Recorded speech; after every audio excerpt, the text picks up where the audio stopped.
Okay, good evening. I think we've got a few participants. Very nice of you to join us. Where are we today? Tuesday evening. So we started our first one last week. We had Will Rhodes, new captain of Warwickshire, and unfortunately not a great season to take over as captain. But we're joined by we're joined by a special guest tonight, Ian Bell, who I'm sure needs no introduction whatsoever to this group. And we're going to delve into Belly's thinking as we go. But if you've got any questions at all on the group chat, please type away your questions. And the format, we'll probably have about 25 minutes, half an hour of chat with Belly, and then we'll have the next half an hour or so of questions. So if you've got any questions, type them up in Zoom group chat, and we'll put them to Belly. I'm happy to answer any as well, as long as they've got absolutely nothing to do with COVID-19, furloughing, or the non-cricket of the summer. But the one thing I would say right from the start is that we're not going to play down. Obviously, the last 2 months have been horrendous for everybody. The amount of people that have lost family members and loved ones. We're not putting that to one side and forgetting that. But this is just a chance to say we've got an hour. We're going to talk cricket. We're going to have a good chat.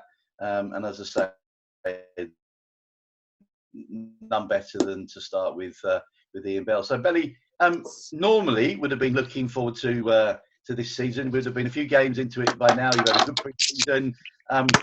What have you been doing? What's your last few weeks look like? Well, it's I suppose a little bit different to normal, as you said, Farbs. I think having obviously been on the road, and we obviously know, and you know yourself, obviously with cricket in particular, you don't spend much time at home. So I suppose it's been a bit different having, I suppose, a couple of months literally not leaving home, spending as much time with the kids and wife. So I think they're ready for me to get going and get the cricket season going. That is for sure. But it's been nice. Whilst you're on the kids, then, what's your subjects been? So homeschooling. What do you specialise in? Geography, history. Where are you at? Yeah, PE, Fabs. That's football, cricket, bit of biking, maybe even go to a bit of shoelace tying as well, which has been a success. But it's on one side, it's been nice to sit at home but just be with the family. But obviously frustrating as well because one side, the weather. I mean, who would have thought we'd have the best April weather-wise like this? It's just perfect for cricket, isn't it? And a day like today, so it's frustrating to be in the garden. Nice to be with the family, but again, it would be nice to be at Edgbaston, pushing on and getting out there. I see that you've been involved in the launch of an app with the ECB over the last week, and that's been aimed specifically at young kids. Tell us a little bit about that. Yeah, I think, again, it's called Dynamo's Cricket. It's a free app, again, for young kids between, I think, 8 and 11, just to get out there and and play some cricket. The whole point, I think, Dynamo's Cricket itself is a bit of a follow-on from All Stars Cricket, which I suppose is is trying to introduce kids into cricket and get as many kids playing as we can. This was obviously going to be launched this summer, obviously, unfortunately, with no access to clubs and getting going. But the app was an opportunity for kids, again, to get in the garden with their parents and have a go and get out and be healthy and, get as much exercise as possible. There's some great little challenges on there, competitions. So yeah, it's been good fun. Obviously, I let Joseph, my son, have a go with that for a couple of days. So it was good, and he enjoyed it. And I think he was happy not listening to my voice every so often. So it was good. Fantastic. There is I guess there's an element of frustration for every single one of us, whether it's whether you're a professional cricketer, whether you're an England international, whether you're a club cricketer.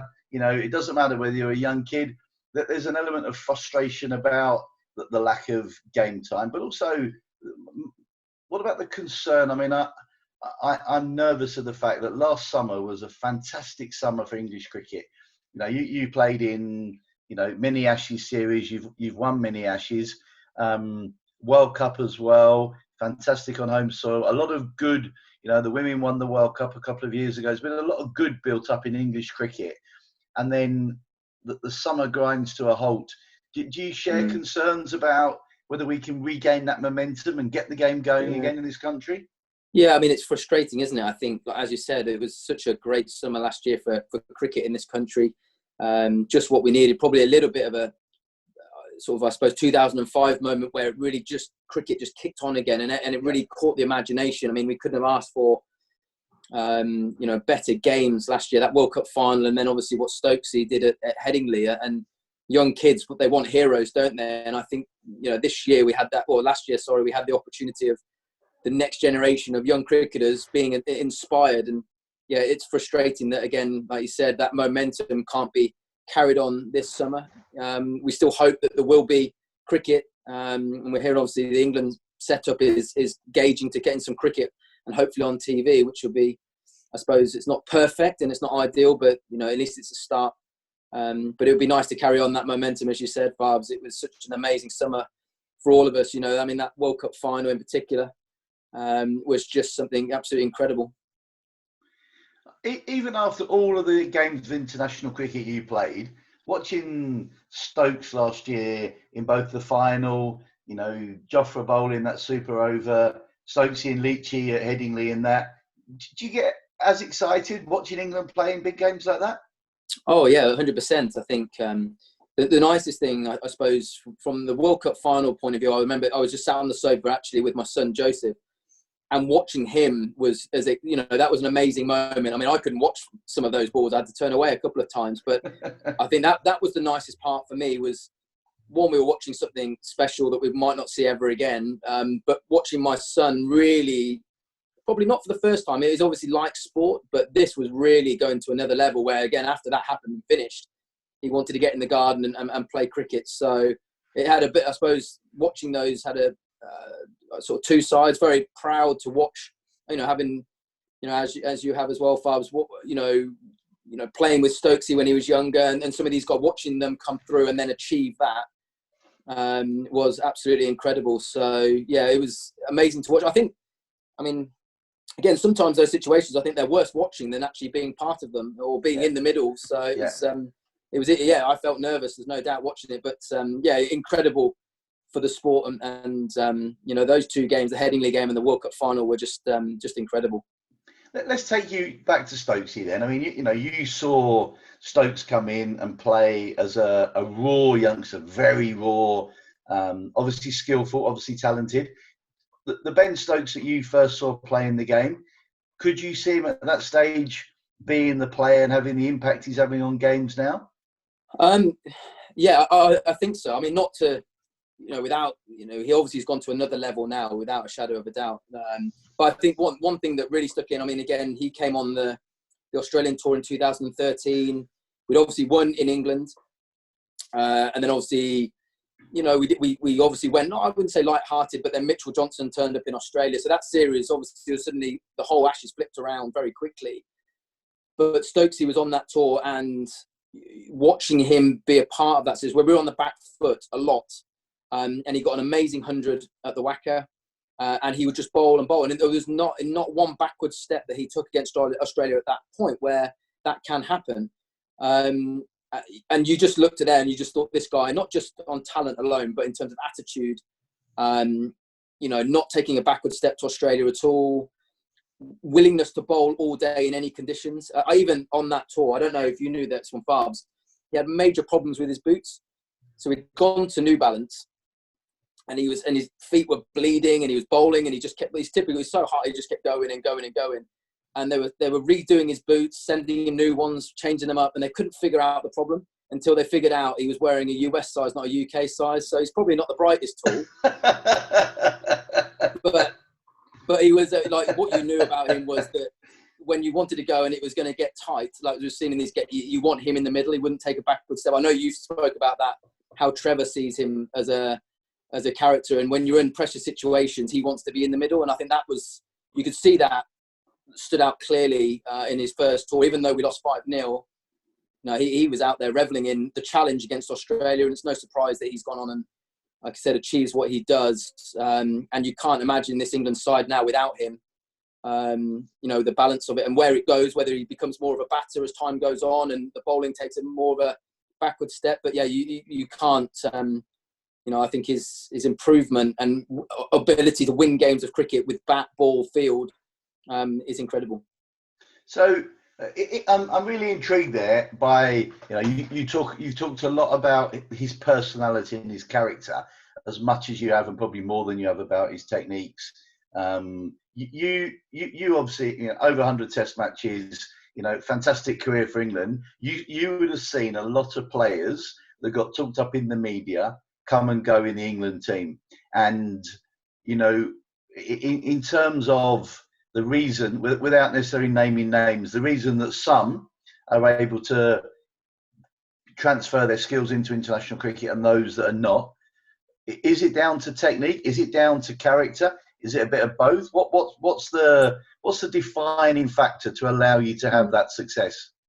I would say a little bit of both. I would say more character. I think the things that really strike out to me, that I think when you get in that England environment, obviously you're gonna go in and out of form, and you're not always going to score runs, or you're always going to take wickets.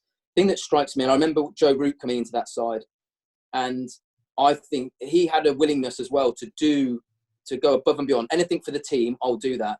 And I think they're the guys, Stokes, Root, these guys who come in, and it's not just about me, it's about how am I going to help everyone else around me.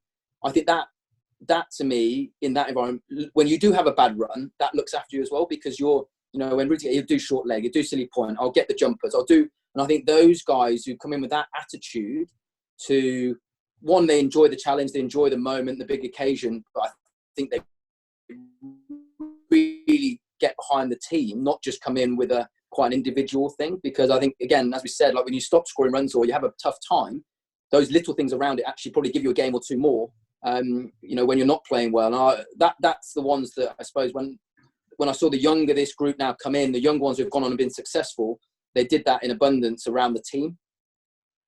And so let's delve into the mindset of Ian Bell. You get into the England team, and I remember very much when you first came into prominence and you started playing England under-19s, 16 years of age, and people started talking about this bloke Bell is going to play for England and play for many years. At what stage did you think, I've got a genuine chance of playing international cricket here? Probably at the end of that tour, going to New Zealand in the 19s, at 16, I felt that I scored 100 in my first game out there, and I remember that following winter was just after England had won the under-19 World Cup, so that New Zealand team had just been in the final as well, and they still had a few players as well from that side who played in the World Cup, so I'd watched them on TV as well, so it was quite a big moment. But I think coming back from that tour, there was a little bit of media, but I felt that I had the ability to go on and play for England. And then I suppose the next bit is coming into county cricket, scoring your runs at a good volume, and then hopefully kicking on into England A and onwards. But I was probably, any time I'd gone into any kind of England schools, whether it was under 14s at Esker, and then into the 19s program, I'd always scored runs. So I felt that I had the ability to go on and play for England, not in an arrogant way, but I did believe that I had the ability, and I know there was a bit talked about that. Whether that was more pressure than at that age, I don't know, but I certainly believed I could go on and play for England. And that's a really interesting point you made, because Trevor Bayliss used to talk a lot about the ability to be a prolific run scorer, and he was massive on the fact that people that knew how to score runs would be the people who can adapt their game to score runs at the next level. He was massive on that. He used to talk about, if you're prolific at any level, you have the ability to be prolific at the next level.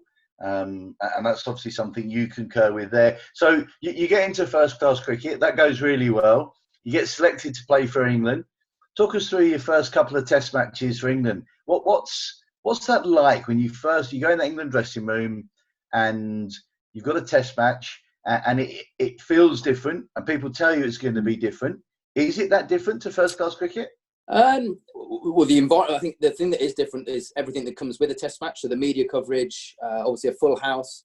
And I think I was lucky in my debut in a way. I think obviously 2004, we won the championship. I leading run scorer, I think, in the championship at that time. So I was in the best form I could be in just about to get picked. I think Mark Butcher got injured at the Oval. England had won 6 out of 6 Test matches that year. I think they beat New Zealand 2-0, and then they were beating West Indies, 4-0 as well. And going into the last Test match of the summer, Steve Harmison was number 1 in the world. Flintoff was fully fit and firing, and that team was probably just building momentum probably for the next summer for 2005. So I remember it felt quite comfortable and nice to go into that dressing room because it was a happy environment. They were winning. I'd played with, obviously Rob Key was there, so I'd been on the academy with Keys. I'd been on the academy with quite a few, Harmison, Flintoff. So I knew, and Straussy. So I knew a number of those guys as well. So it wasn't a massive shock, even though there are other players there like a Trescothick or a Vaughan that you admired from a distance. It was a little bit daunting. But again, I think I was lucky. As I said, I think that team was just at the absolute, was going in the right direction. And like I said, it was comfortable, and there was nothing, I didn't feel like there was any added pressure on me to go out and do what I needed to do. It ended up going nicely. I got 70 odd, on debut, and we won, I think, by an innings. But the one thing I always remember about that was Harmy, whether Harmy ever quite got back to his absolute best after that year. But from when he got what he did in Jamaica, that 7 for 13 or 7 for 14, and then watching him at that stage was quite incredible. It's always difficult when you look back, but I never quite remember the amount of carry and bounce I've ever seen anyone get at that stage at the Oval. And he certainly made Lara hop around. I remember catching Lara fine leg off Harmy. But yeah, it was just, I suppose it was a dream come true. And obviously, to be there at the Oval, a packed house. I mean, over my career, the Oval has a special place because it always seems to be, that last game of the summer, and there's a lot of celebrating that gets done. Well, a lot of sad days, but also a lot of celebrating that gets done in the Oval. So it always has a special part in, I suppose, in an England cricketer's heart, really. And you talk. I mean, you talk there about going into a good environment. I mean, that's absolutely crucial. And I guess, for those of us that remember watching England play through parts of the 80s and certainly, parts of the 90s when chopping and changing and playing lots of different players and whatever, people playing 1 or 2 Test matches, you pretty much alluded to the fact that it was easier to go into a good side. What about the senior players within that team? Welcoming of you and helpful, or is it very much a case of sink or swim when you go in there? No, at that time it felt really good. Trescothick, as we know, a fantastic bloke. Vaughan again was a really an enjoyable captain to play for, a very aggressive captain in his tactics. And yeah, it was good. Like I said, everyone, because they were winning, I think everyone was quite comfortable about themselves. They were secure in their own places. So it did feel quite nice. And the senior players were very good. And also had Gilo there as well, as a familiar face in terms of Warwickshire. But I think it was a good example. Like you said, I think there's so many times when you've watched England in the past that, on the bad results, chopping and changing all the time. And I think, like you said, those central contracts and what happened, I suppose, at that point, the following year is a good example. We got absolutely thumped Lords by Australia in the 2005 Ashes. And I think from years gone by, there would have been changes in that. Yeah. And I think that because it was a good environment and it felt like a team, not just 11 people put together, obviously everyone stuck with that. And obviously the rest was, I suppose, quite successful in the Test matches to come. But I think that was a good example that in years gone by, there probably would have been 2 or 3 changes, maybe a new captain, and things would have been a bit different. Yeah, absolutely. I mean, there were times in the 80s and 90s, I mean, where we probably had 4 captains in one series. Yeah. So, that was pretty tough England time to be in and around then. I reckon that would have been tough for players coming in at that stage.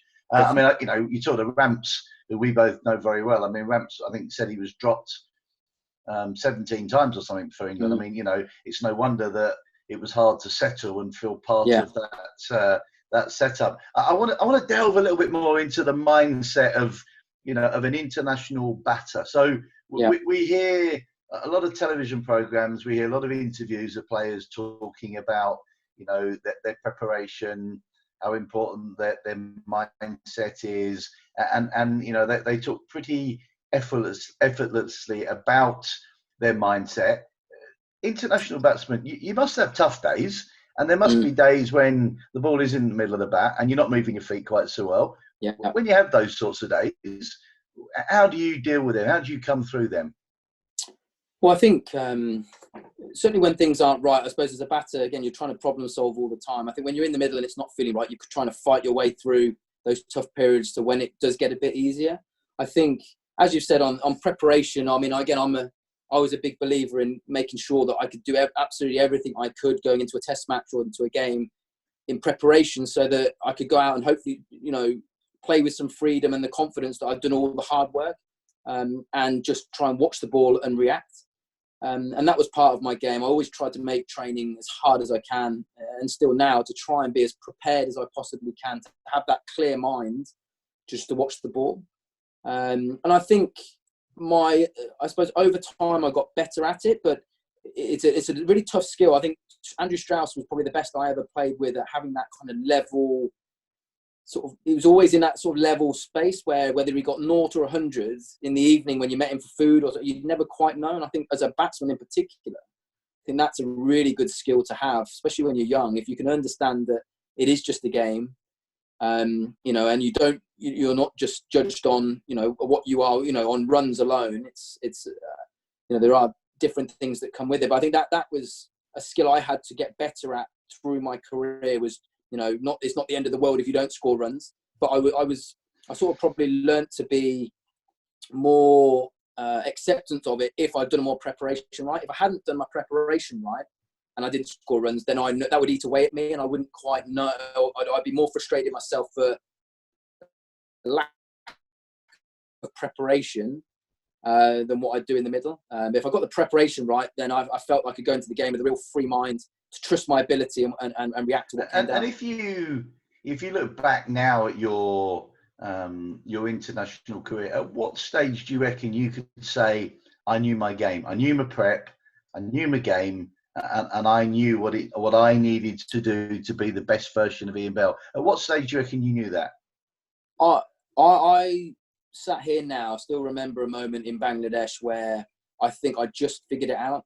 I figured out what I needed to do. And I think that's probably still 40 test matches into my career of really with clarity, knowing what my preparation and frame of mind, and even like Mark Borden came in and we did obviously psychology is talked around a lot, but I started to understand where I needed to be, the words I needed to use, sort of really getting into my bubble. And I became a much more consistent international cricketer and batsman after that period. I think before it, I still had some good days, but probably some bad, and I was a little bit inconsistent. And I think just after that period, for a good chunk of time, I was a lot more consistent. But it took me a while to really get the balance mentally. I think I always had the talent and the technique.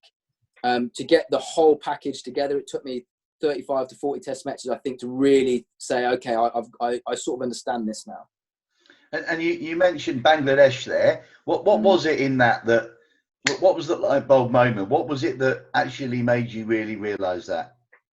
Well, I think for me, again, it was about, trusting myself. Again, doing the preparation, trusting my ability. Again, certainly when you're in the subcontinent, when you're starting and playing against spin, it was really the language I had to talk to myself to believe that from ball one, I believe I'm a world-class player of spin. So I think when I started to use that kind of language, really, not to everyone, but within your own mind, really sound believing that you're a good player. And I think that then, because always the hardest part of batting, I think, is waiting to bat, because your mind is, you get the old, like, people on your, someone on your shoulder saying, oh, God, he's bowling quick, all that. And there's all those, and how you accept that, put it to a side, and the positiveness you have to use. But it took a little bit of time to understand that. I wouldn't say it was just a bit inconsistent. And I think it was just the language I'd used for myself.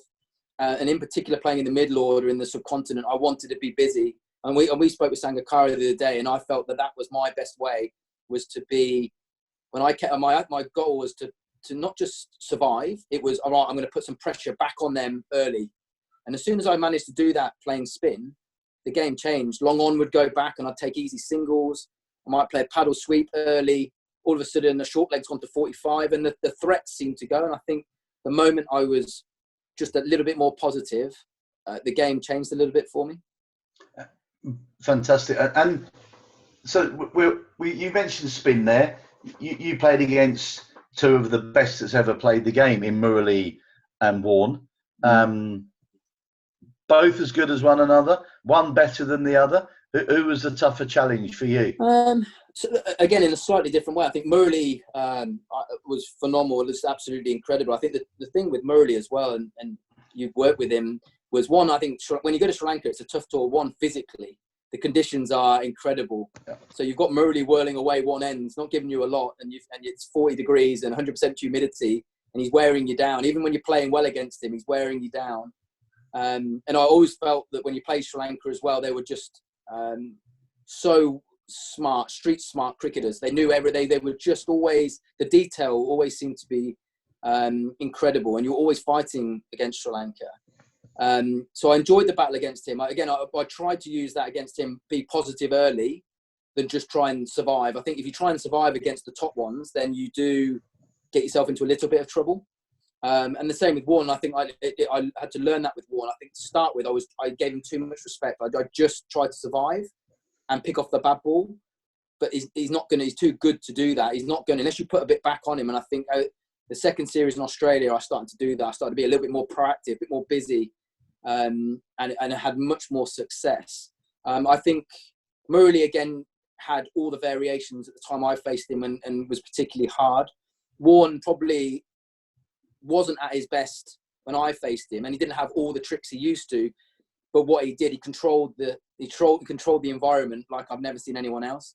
It might be flat, not spinning, doing nothing, but he had an amazing way of controlling the tempo of the game. You know, with the crowd, you know, starting to make you like go round the wicket occasionally and throw one really wide, and it really he just had an unbelievable way of trying to throw a little bit of doubt into batters' minds or create something from nowhere. So I think he was phenomenal. Like I said, that myth of there's something happening, and I would say to go with that, McGrath at the other end backed him up amazingly well. So I think them two together, you know, McGrath would give you nothing. You just be hitting the top of off stump, you know, and you just, you know, maidens, and he's attacking, or vice versa with those two. So I thought, as a pair, they were exceptionally good. Certainly at an early age in my career, that was a challenge. I still think, I asked this question yesterday actually as well, the hardest spinner I faced, and it was when the laws changed with DRS, was Syed Ajmal in the UAE. Again, the ball was never going to bounce over the stumps. It was you know, it was always there, and he bowled a lot quicker than Murali or Warne, and it was just enough either way. And even through that series, if you speak to the middle order we had, we actually struggled picking him, whereas we felt that with Murali, if you get out, the longer you're out there, you felt like you could just start to see something a little bit different. And it felt like, because he was a little bit it got up and nicely up and down, and it was a bit slower in the air, whereas Ajmal was like little medium pacers really at pace. But the rules had changed with DRS, and that for me at that stage, that was the hardest one I would say in my career that we had to face when the rules changed. So when the rules changed and kicking Murali away from outside off stump, or, you know, the same side Ajmal, I mean, you know, I've told this story many times. We played the Asia Cup with Sri Lanka in 2014, and Sri Lanka have this reputation for being a fantastic team of playing spin. We were playing the final of the Asia Cup against Pakistan in Dhaka in Bangladesh, with Jawad and Sangakkara in that team, Dilshan, and our game plan was literally not to let Ajmal have a wicket. And his 8th over of his 10-over spell in that 50-over final, he bowled a maiden, and our entire viewing room clapped the maiden because we hadn't lost a wicket. And yet, you know, if you said to an English cricketer, an Australian cricketer, you know, Sri Lanka were nervous about playing Ajmal, you'd all say, no, that's absolute nonsense. But I looked round and every one of them were clapping because he played out a maiden without getting a wicket. I mean, just amazing how it works. So in terms of, you talked about taking the attack to those two and being a little bit more positive against them rather than showing them just respect and letting them bowl at you. I guess, again, that comes back to being well prepared, knowing where, not just where you're going to get your boundary, but where you're going to get your singles. Yeah. And the subcontinent rotating strike is not as easy as it sounds sometimes. No, and that's where putting pressure on the spinner is at the highest level of spin. They're not going to give you rank bad balls, so you have to put them under pressure to get that. You're trying to make them make some changes, whether it's slightly slower or ball a bit quicker, and that's where you get your release single. And just that importance. I mean, again, I feel quite lucky that through my growing up through the Warwickshire system with Neil Abley, we focus so much on playing spin and going right forward and right back, and those things are just so valuable the older you get. If you can keep honing those skills of that footwork, against the best players, you have to. If you get stuck in the middle of the crease, you are really in massive trouble. You have to pick that length quick, and that means so much more when you're playing the best of the best. And like I said, they don't give you the rank bad balls. You've got to find ways of putting their length under pressure, whether that's sweeping, coming down, to try and create a slightly bad ball or a shorter ball.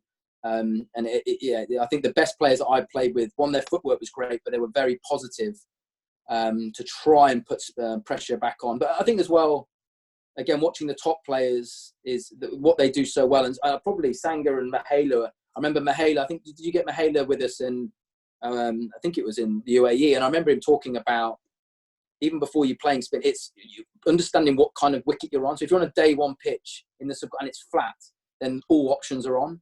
If you're on a day 5 pitch, all of a sudden hitting him over the top straight is not on, and it's sweep shots, and an ugly 35 might be an incredible innings on that. And I think there's parts of that understanding what conditions you've got Warne or Murley in before what they bowl, because if it's flat, you can still take them on than if the conditions are in their favour.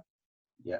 That was I remember Mahela saying that in Dubai before that series against Pakistan, and it was quite an eye-opener for some of the younger England batsmen. He talked absolutely about play straight early on when the ball skids on those. I mean, you've already mentioned low pitches, but then once the ball starts to turn, you need to start to play squarer. So your V becomes square of the wicket rather than straight down the ground. And quite a few of the young England players, actually it was a bit of an eye-opener for them to hear him talking in that way. Yeah. So, look, I've had half an hour there of quizzing you, which, I mean, I can spend the next 3 hours talking to you about that, but I'm going to go into some of the questions. So Howard wants to know about Dynamo's cricket. Junior coach, interested to hear your views on chances of getting Dynamo's cricket back running any time in school soon. What are your thoughts? Is there a chance of that, do you reckon? It's a good question. I mean, I suppose things are changing so quickly, aren't they, all the time? And we certainly hope so. I mean, again, we're sort of with obviously the 2 kids at home. Obviously, we're listening every day to see whether they're going to go back to school in the near future or not. So, look, I hope so. It would be great to have kids, as we've said, with the momentum of where cricket was last summer. It'd be great to get them back playing some cricket, whether it's at school or even at some clubs. Fantastic. So Paul wants to know.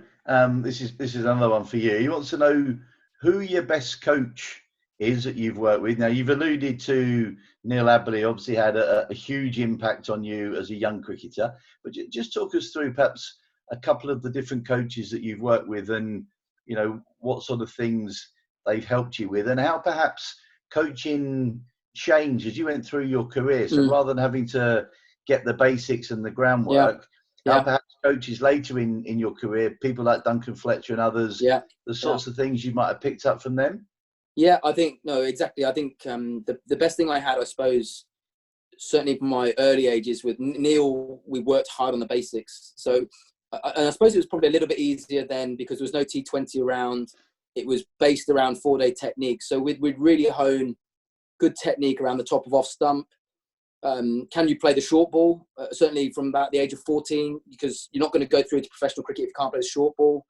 And then be really good at playing spin. They were the 2 real extremes, but the technique was around having a good solid defence and knowing off stump. So I feel for some of the younger generation now, because they've got a lot on their plate now. Do they want to be a test match player, but also you want to be a T20 player? So there's a lot they're going to have to keep things very simple, aren't they? And make sure when they practice really specifically. I think Neil was always my go-to for my basic technique, my grounding, good sounding board for me to throw a question to. We then had Bob Warmer come in. Bob helped me understand professional cricket a bit more, understand when to use the reverse sweep. Obviously, again, that environment was, if there's no one behind 45 on the offside, you will reverse sweep. So I think, he gave me more game knowledge, I think, than just technique. Bob really didn't talk to me about technique. He was trying to understand how to play the game at that next level. So he was great with that. And even still, when he went to Pakistan, I remember going there, and actually he gave me some tips actually that I'd scratched around in a couple of warm-up games, and he came and watched, and he actually said, you're gripping it too tight with the bottom hand. I was like, oh, right. Started doing that, then went and got 100 in the test match. So I think he regretted doing that. So, but he was, again, I thought he had a nice balance, but it was more game management than technique. Yeah. John Inverarity came in. He actually made a big impact, more probably like Neil, more technical work, but he made me, the biggest decision or the biggest help from John was the fact that he made me go to Australia and play club cricket, which I think from two sides. One, it made me grow up a little bit, mature, fend for myself out in Australia, do your own stuff. There was no academies to look after. Or I've been through the England setup a lot, and you go through programs that a lot of things are provided for you. This was, here's the chairman's number, give him a call, he'll sort everything out with him. And it was like, okay. And I think that was a real life lesson for me. I ended up, I not straight away, but I ended up scoring a lot of runs towards the back end of my time there. And, worked with some good people actually. But I think it was nice to get away from, at that time, away from the Warwickshire setup and the England's, like A setup and 19s, because I'd been in that a lot. I think it was just thrown into an environment where no one knew anything about me. I had to prove and fight for myself. And I think I came back a much more mature, self-sufficient cricketer than actually not coach reliant, more using coaches as sounding boards, not just relying on them to tell me what to do. And I think that was a big change for me. Duncan Fletcher at that time was brilliant about playing spin. I know we've spoke about, again, the forward press, getting a little bit lower at the crease. So he had some really good theories on that, and he came up with some amazing tactical things as well. The Gilchrist round the wicket, Flintoff bowling, going away, making him play with a straight bat, which caused him a few issues for a couple of years. That was all Fletcher's. I thought he was, again, at that time was, he saw things a little bit different. Who was great. And I think all of them have something a little bit different. Andy was a hard man. Andy, obviously, who I probably had the most of my time with England, was, he was a hard man. He didn't give you a lot. There was no real softness about it. I felt that he wanted me to do well, but it was very, if you weren't on it, he'd let you know. It was no, and it was tough, but I enjoyed my time with him. But yeah, I think all of them I've tried to pick up little bits along the way, and have definitely helped. But I think that the nicest thing, and I know we spoke with young players, is trying to have somebody you've got a bit of a sounding board. So for me, Neil, for a long time, whether it's Duncan Fletcher said something to me, I could just go back to Neil. What do you think of this? You've seen me, and throw some of those. So he was a real sounding board to me through most of my cricket. But I think a lot of other players around, or the coaches, gave me some really good game knowledge and game management coaching, really, rather than technique. Brilliant, fantastic. Now I'm going to just carry on with Paul's next part of his question. He had a good question about coaching there, and then he's asking about no balls. Now he's talking about no balls and saying, why do third umpires not call them? Now I'm going to take us back to the 2015 Ashes. The Trent Bridge Test match, famous for Stuart Broad getting his 8th in that morning, and more importantly, and I don't think I've shared this too often, but Trevor Bayliss and I were sat on the balcony. I was wearing shorts, and Trevor, as you know, Belly, and a lot of people that will have seen Trev, is a man of very few words and emotions, and he leant across when Australia were about 50 for 8 and pinched my thigh really hard. And I jumped up and said, what are you doing? And he said, I'm just pinching you to make sure you're not dreaming. And that was probably about as emotional as I think I ever saw Trev get. But that test match, I remember our bowlers coming off, and a big tall fella for Middlesex who was in our team, who bowled exceptionally well at Edgbaston in the test when you got 50s both innings. And that big, tall Stephen Finn saying, I reckon I've just got away with 10 no balls in that session, Farby. And I said, mate, you haven't got away with them because every time you get a wicket, they're going to check. And sure enough, he got a wicket, if you remember, and it was a no ball. And I think we got something like 3 or 4 wickets in the course of that game.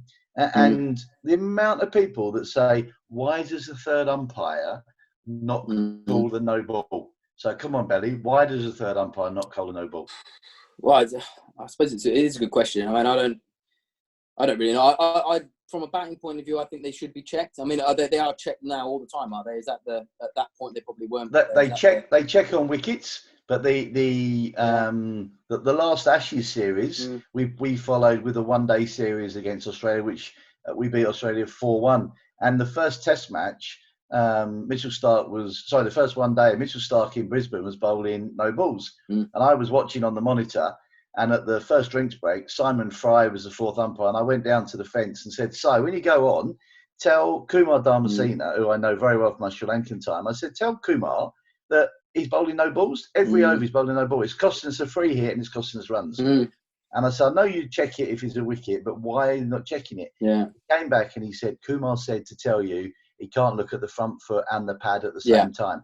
And so the umpires need help. You know, they're being scrutinised more and more now. The amount of cameras, the amount of reviews, they can't, if they call a no ball, they can't then change their mind. So what they do is they don't call them, and then they hope that after a wicket's fallen, it's checked by the third umpire, and it gets sorted out. But as a batsman, you're out. You're walking off the ground, third umpire runs on, stops you, or the fourth umpire stops you. You stand on the boundary edge for what seems like ages. They check it, and you're still out, and you have to walk off. I mean, it's a nightmare situation, isn't it? It is, yeah. And I think you're right as well, because if they're not calling them for bowlers, then the rhythm, if they're calling them bowlers, then their rhythm isn't going to be as good, is it? They're always a little bit worried about the front foot as well. So I think there's a part they should be getting called. And I agree with you as well. It's sorted out, and the umpires get their percentage, don't they, of how much they get wrong and right, don't they? So if they don't call it, technically they haven't got anything wrong, have they? So Absolutely, they all want to live in that high bracket of percentage. So if they don't look at that, but get the LBs right, then their marks are always higher, which I agree. They need to have some help with the front foot. Yeah, 100%. Now, which leads us really nicely on, because Roger has messaged to say that he first saw you at Warwickshire and you used to bowl, Belly. Now, he said that you were an excellent bowler, swung it both ways, seamed it. Now, come on, Rog, you must have had a beard tonight before you asked this question. It's not my dad, is it? Why did you give bowling up, Belly? I mean, just think, you could have played 200 Test matches rather than just 100. You could have been, Ian Botham, Freddie Flintoff. I don't think it was because I necessarily gave it up. I mean, obviously, before I started playing for England, I was used quite a lot in the side. So me and Trotty would always bowl a couple. I think then, obviously, when you go away and unfortunately, you don't play as much for your county as you would like. We obviously signed Darren Maddy as well. So all of a sudden, you come back into a side which has got its set routine. Bowlers are bowling certain overs. So I think over time, because I wasn't bowling in a test match, and then I'd come back and Trotty would still have a bowl, Darren Maddy would have a bowl, and it just became, the opportunity became less and less. And the less I bowled, if I did get a chance, I probably wouldn't bowl as well. I mean, whether I should have kept it up and kept going, I suppose my focus was just scoring as many runs for England as I could at the time. But I suppose, before that, my job was to be the fifth seamer, to be able to do that. But then when I came back, there were other people doing that role at the time for Warwickshire. So I think over time, it just ended up taking a back seat. And, it came down to catching as much as you could at slip and scoring as many runs as you can. So there you go, Roger. The actual answer he was trying to tell you there is, it was much better standing at slip and catching them, having a bit of a rest and saving all his energy to score as many runs as he could. That's what he was really trying to tell us then. Something like that. What I've asked Matt as well, because I keep seeing on social media the wicket of the day, and I have said I did get a couple, and I haven't seen it yet. So I'm expecting wicket of the day at some point to flick on and see a wicket from myself. Well, if we had another couple of hours, we'd go through your wickets, but we're going to move on. We won't need that long. We wouldn't need that. There's a question on here from Annabelle asking about your top coaching moments when you were a youngster. Now, you've touched on, obviously, how important Neil Aberley was in getting the basics right. And the other part of the question was, who influenced you the most when you started playing cricket. So you've obviously talked about Neil there. Yeah.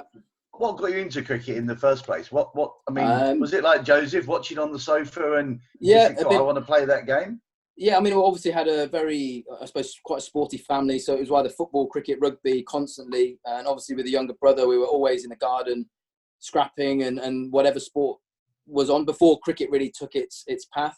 I suppose, to be honest with you, I remember quite simply, I mean, I grew up in the 90s. Warwickshire were the best team in the country. And I remember getting tickets. I didn't know we were going to go.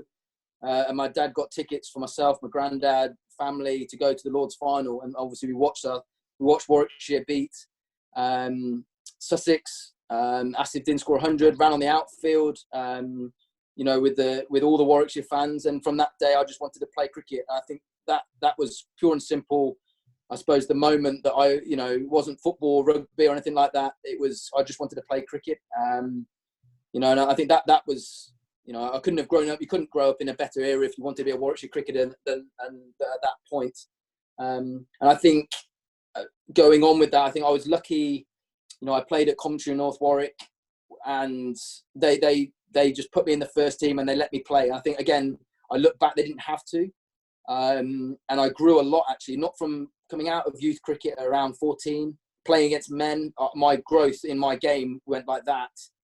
When I went back into then junior cricket. And I think, again, I look at the people there, Dave Robinson, people that gave me the opportunity, whether I scored runs or I didn't, or I batted for 30 overs and got 10, they just saw something in me and they allowed me to go and bat, and play in the Birmingham League, Premier League, which, again, without that opportunity and those people around me, I wouldn't have been able to, I suppose, go on as quick as I did.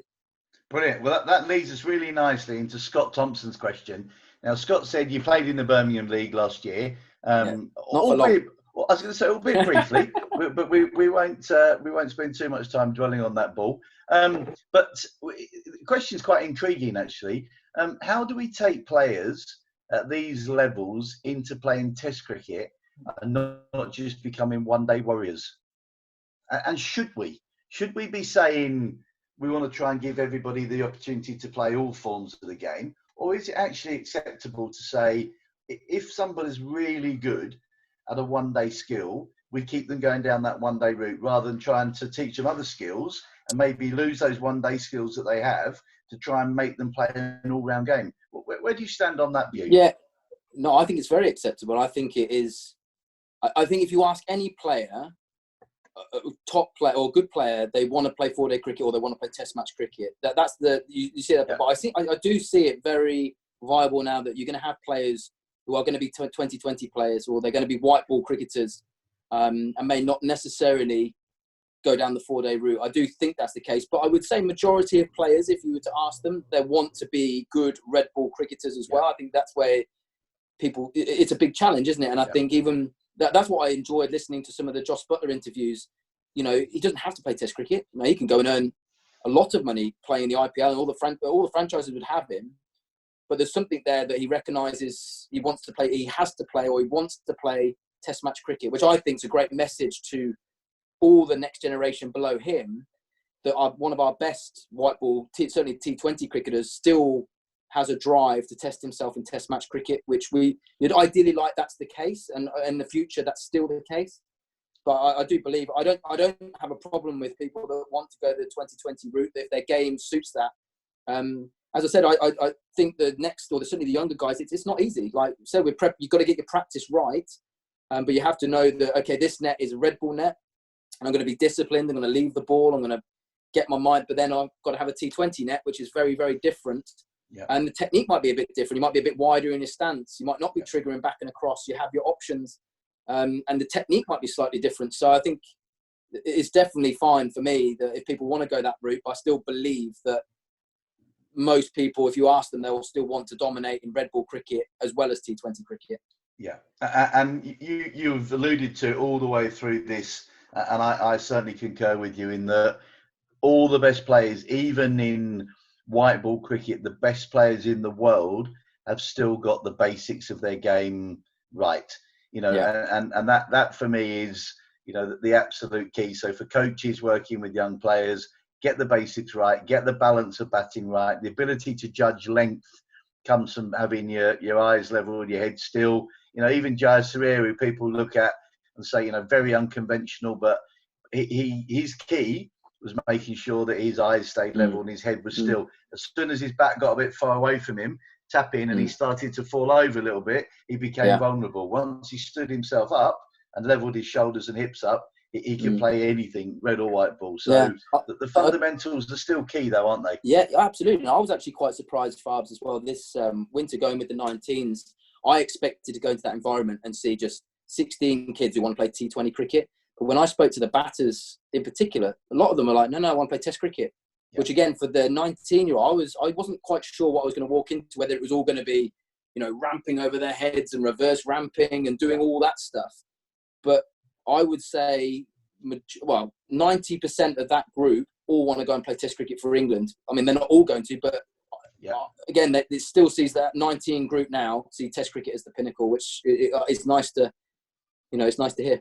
Fantastic. We've got a bit of comedy now because Neil wants to know about your footballing days, and he's saying that you used to play for Coventry, but what made you choose between cricket and not football? I having seen you play in the warm-ups in the morning, lack of pace, lack of vision, lack of passing. Other than that, you weren't a bad player. So I obviously carried a drink. I probably could carry the drinks quite well. Yeah, I didn't put in a shift too much for Coventry, that is for sure. Especially as a Villa fan. I don't even know how it really happened, to be honest with you. But I used it, to be honest with you, I used it in the winter as just fitness, really. I enjoyed football and it was good, but going to the training, doing all the stuff was good for my cricket as well. And that would be I still say to young kids now, like, play as much sport and different as you can. You'll find your way. Yeah. And obviously at some point, if you become a pro or you're getting, then you'll have to cut back. But I still think when you're playing the variety of sports you can, it helps, doesn't it? I think the hand-eye coordination and everything you do, it helps. It certainly helped my cricket down the line. Yeah, certainly. I mean, we both know the bloke who's currently chairman of the England selectors, who, you know, very good technical batter, but wasn't the greatest fielder. Neil's appreciated that. He's put his thumbs up. Good, Neil. I'm glad you enjoyed that. But yeah, we know the current chairman of England selectors, who technically a very good batter, not the greatest fielder, and a great example to all kids that the more other sports you can play, and as you say, balance, coordination, space, it definitely helps in terms of, I mean, you've only got to look at Stokes and Butler. Yeah. You know, Butler can do everything. I mean, ridiculous whatever he can do, but it's no surprise that gameplay that he then takes into the game and the awareness is absolutely key. And I think that's 100%. Where players like you have done that exactly the same. Howard's asking, and I think we've probably got this, what's your favourite form of the game to play? Yeah. Is it the same in terms of watching? And I reckon you're probably going to say Test cricket for both. But yeah, 100%. I still enjoy going to a T20 and watching that. I think there's a huge part in the game for T20, and it is entertaining. But yeah, there's nothing better, is there, than sitting and watching a day of an Ashes cricket game. I mean, that Headingley Test match, the whole of day 5, you could sit there for hours. Well, you know, and it's the most amazing when you get stuck into a Test match and it is tight. There's nothing better, really. And even from I think, you know, I suppose, you know, I never had the opportunity to win a World Cup, or we certainly weren't at that level. But you know, I think I always felt that if you won a Test match after over 5 days, you know, when you sat there with your mates after it, I mean, it's the most satisfying. It was always my most satisfying format of the game to win, because it could take so long. You could go down to the last hour on day 5 against some really good players, and they were the most satisfying for me. Fantastic. Paul's come back and said, thanks very much for the answer on no balls, but could cricket be a bit more like rugby, whereby actually in their team they alert one another to key things like the ball pitching outside leg start? I mean, in cricket, I think it works pretty well. We've certainly got VAR covered. Yeah, we've got them covered, definitely. I don't think there's any doubt about that. I mean, the fact that, you know, I mean, they don't know whether to run to the screen on the side of the pitch or listen to their ear. And, you know, I think half the time it's not connected anyway, that some of the decisions they come up with in VAR. But in cricket, I mean, we've both seen that, you know, the system, the review system actually works pretty well. I've got one change I would make, that when it comes to this umpire's call, if the ball is just nipping the stumps and the bail falls off, I still think that's out. So if any part of the ball's touching the stumps, it's out. Because if when you've been bowled occasionally, and very occasionally, the ball's just nicked your stump and the bail falls off, you're still out. So why should you not be out LBW? So no, that would be the one change I would make. Any changes you'd make? I'm pleased that now that you don't. If like for that example as well, if it's clipping and it's given not out, like great.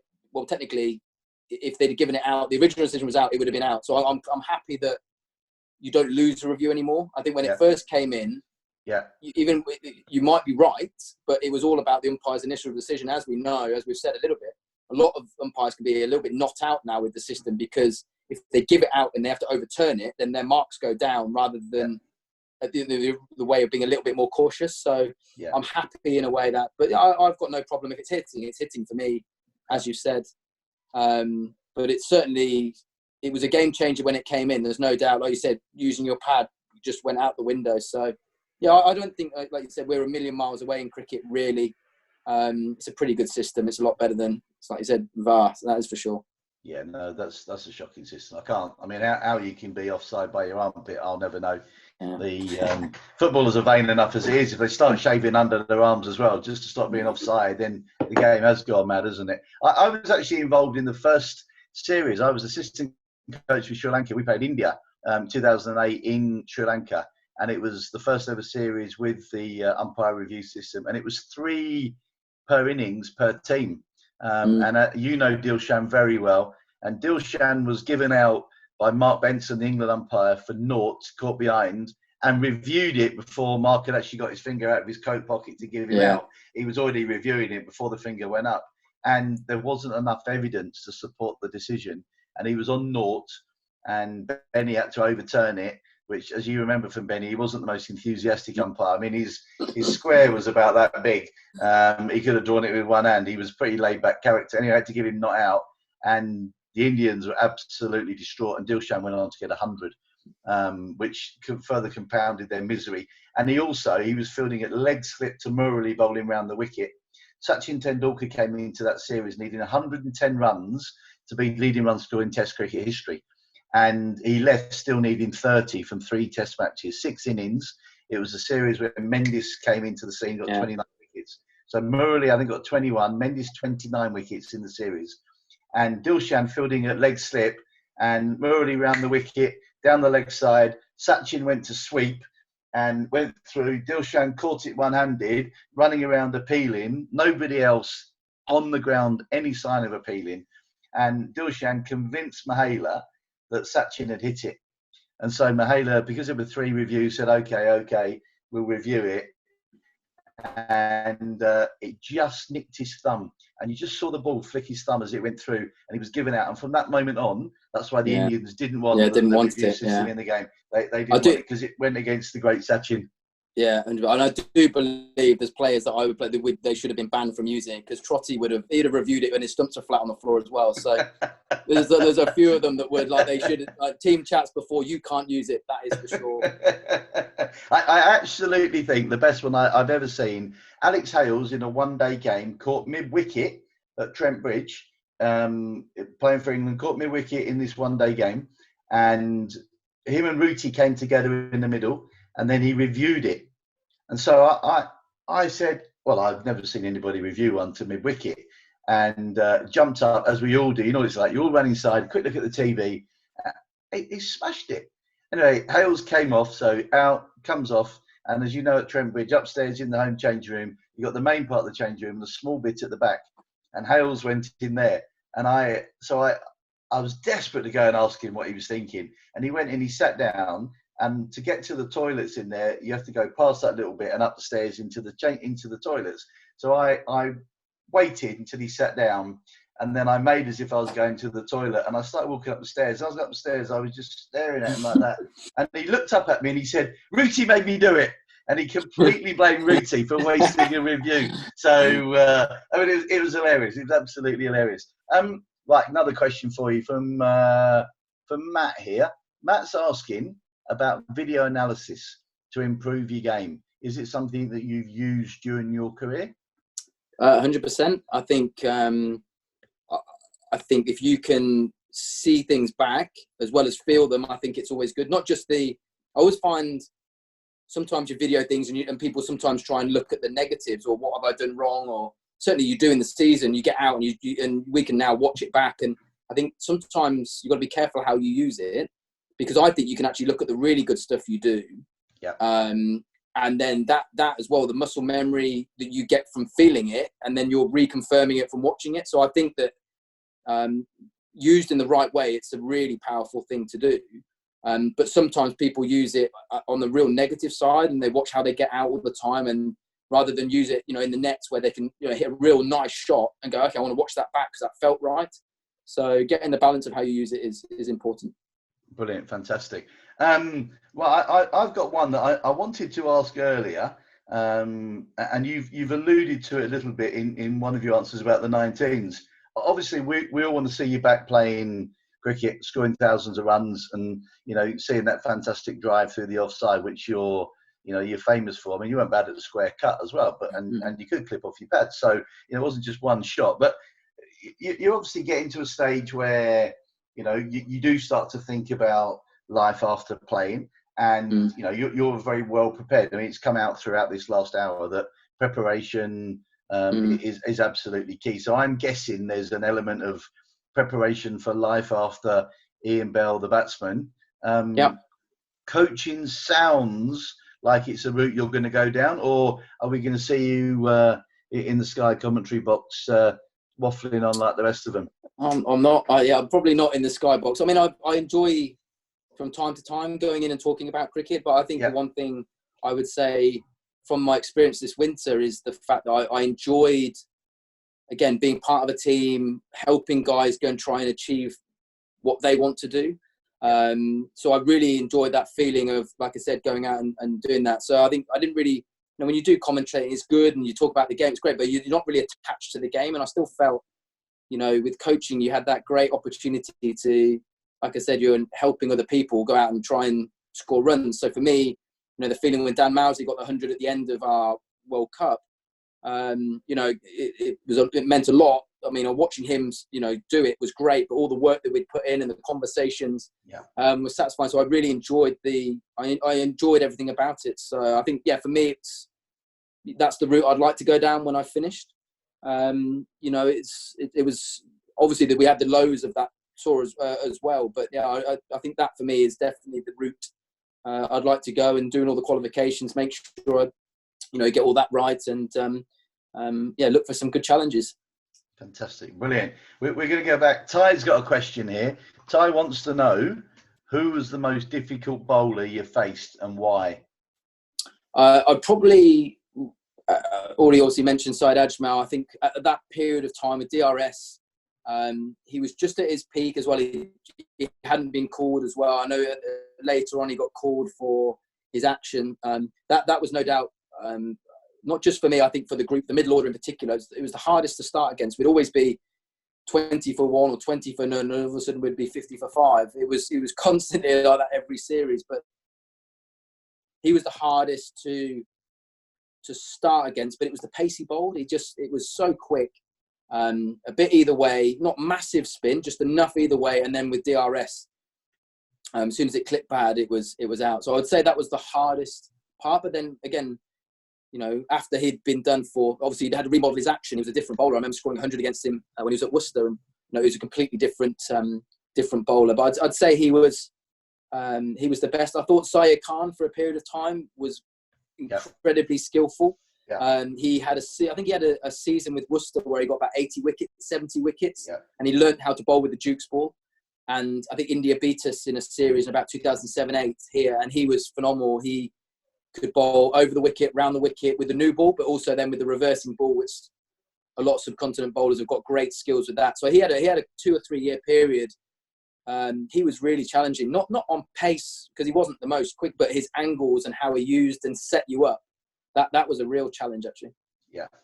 Syed Ajmal, I think during my time with Sri Lanka, I thought he was exceptional bowler. And I really enjoyed Syed Ajmal. I mean, he came into the game late, absolute gentleman. I mean, his time at Worcester, I was coaching Kent for a couple of years not very successfully actually during that 2-year period, but we did win the odd game. But we played Worcester at New Road, and we played a 40-over game. Side was playing in the game.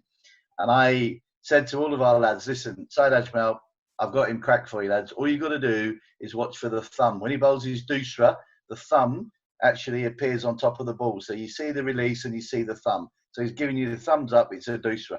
When he bowls his off spinner, you don't see the thumb. When you see the doosra, the thumb comes over the top. So we're in a huddle on the outfield, and we literally just finished the chat, and we'd finished to talk about Syed, and he came walking along, and he called out, "Fabi, how are you?" And I said, "I'm good, buddy. How are you?" And he said, "Don't forget to tell them about the thumb," and kept walking. And he did our lads completely in the head. Absolutely did them completely in the head. I mean, he was a genius of a bowler, and in the end, it was a shame. I mean, all right, according to the rules, he had to change, but it was a shame because he was a real character in the game, wasn't he? And that's. I think him and Murray had the same. They'd never say anything aggressive at you. They'd just be smiling at you, which you knew. You're like, oh my god, he knows he's got us on toast here. It was just they were laughing more than anything, which was certainly in the subcontinent was hard work. Yeah, absolutely right. Absolutely. Look, we've gone over the hour. There's no more questions dropping. I mean, I've got pages here. I mean, I'd love to ask you more and more about your time in the England setup. But look, I think you've given us a really good insight into the inner thinking of a high-quality international batsman. You don't play 100 Test matches and score the amount of runs that you played without being top quality. But I think we've all taken away tonight that it's as much about the mental makeup of anybody to succeed at the highest level for that length of time. The mental makeup is absolutely key. And you're right. I mean, just to share with the group, we had a group conversation with our squad the other day with Kumar Sangakkara, who you played with and against a lot. And, he was someone that talked about exactly the same things. And if we put Sangha on with you, you both would be talking about so many similarities and so many things. But for me, the key is mentally, can you cope with everything that goes with international cricket? Can you cope with the pressure of it? Can you cope with the scrutiny of it? And can you keep, driving yourself forward to be the best you can be every single day? Because it sounds an easy thing to do, but it isn't an easy thing to do to keep driving yourself on. And that takes a lot of courage, doesn't it? Absolutely. So brilliant. Howard's he's onto it. He's saying, Ian, excellent chat, great listening, and look forward to more of these. And thank you for your insights. And I think Howard's word probably sum up everybody's tonight. So Betty, thank you very much indeed for your Thanks, time. Barbs. Thanks, everyone. Thank you for your honesty. Absolutely brilliant. Thanks a lot, everyone. Thank you. Cheers, Cheers. guys. Take care. Bye-bye. Bye. Thanks, Belly. Thanks, Barbs.